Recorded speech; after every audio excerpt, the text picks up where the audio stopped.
বাংলাদেশ বনাম মালদ্বীপ match preview. এই ভিডিওতে থাকবে ম্যাচের সময়সূচি, কোন দল শক্তিশালী এবং যেভাবে লাইভ দেখবেন। মালদ্বীপে চলমান 4 জাতির ডায়মন্ড জুবিলি আন্তর্জাতিক ফুটবল টুর্নামেন্টে নিজেদের শেষ ম্যাচ বাংলাদেশ অনূর্ধ্ব 23 দল স্বাগতিক মালদ্বীপের মুখোমুখি হবে। বাংলাদেশ ও মালদ্বীপ জাতীয় ফুটবল দলের মধ্যকার হেড টু হেড লড়াই বেশ প্রতিদ্বন্দ্বিতাপূর্ণ, যদিও এখানে বাংলাদেশ জাতীয় দল খেলছে না। এই টুর্নামেন্টে বাংলাদেশ অনূর্ধ্ব 23 দল অথবা অলিম্পিক দল খেলছে। বাংলাদেশ ও মালদ্বীপের এখন পর্যন্ত হেড টু হেড রেকর্ডে মালদ্বীপই এগিয়ে রয়েছে। মোট ম্যাচ হয়েছে তাদের মধ্যে 11টি 2010 সাল থেকে আন্তর্জাতিক পরিসংখ্যান অনুযায়ী। এখানে বাংলাদেশ জয় পেয়েছে 4টি ম্যাচে এবং মালদ্বীপ জয় পেয়েছে 6টি ম্যাচে, বাকি একটি ম্যাচ ড্র হয়েছে। উল্লেখ্য যে বাংলাদেশ জাতীয় দল মালদ্বীপের বিপক্ষে সর্বশেষ 2024 সালের নভেম্বরে একটি প্রীতি ম্যাচ খেলেছিল, তখন 2-1 গোলে জয়লাভ করেছিল। ফুটবলে জয় পরাজয়ের পূর্বাভাস আগে থেকেই দেয়া সবসময় কঠিন, তবে বর্তমান পরিস্থিতি বিশ্লেষণ করলে কিছু বিষয় লক্ষ্য করা যায়। বাংলাদেশ তাদের প্রথম 2 ম্যাচ পাকিস্তান এবং আফগানিস্তানের বিপক্ষে গোলশূন্য ড্র করেছে।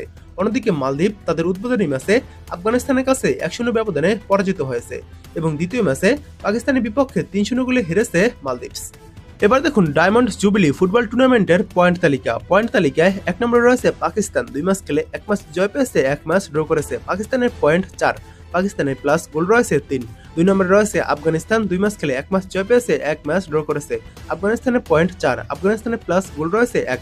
3 নম্বরে রয়েছে বাংলাদেশ অনূর্ধ্ব 23 দল, 2 ম্যাচ খেলে 2 ম্যাচ ড্র করেছে, বাংলাদেশের পয়েন্ট 2। এবং 4 নম্বরে রয়েছে মালদ্বীপস, 2 ম্যাচ খেলে 2 ম্যাচ হেরেছে, মালদ্বীপসের কোনো পয়েন্ট নেই। মালদ্বীপ এই টুর্নামেন্ট থেকে বাদ পড়েছে। শীর্ষ 2 দল নিয়ে ফাইনাল অনুষ্ঠিত হবে, তাই বাংলাদেশকে ফাইনাল খেলতে হলে আগামীকাল মালদ্বীপকে যে কোনো মূল্যে হারাতে হবে।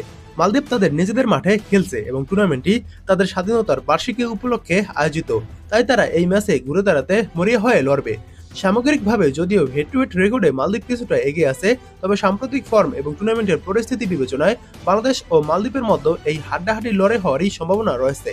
বাংলাদেশ ও মালদ্বীপের এই ম্যাচটির সময়সূচি দেখুন। এই ম্যাচটি শুরু হবে আগামীকাল জুনের 7 তারিখ বাংলাদেশ সময় রাত 10টায় মাঠে নামবে বাংলাদেশ অনূর্ধ্ব 23 দল ও মালদ্বীপ জাতীয় দল।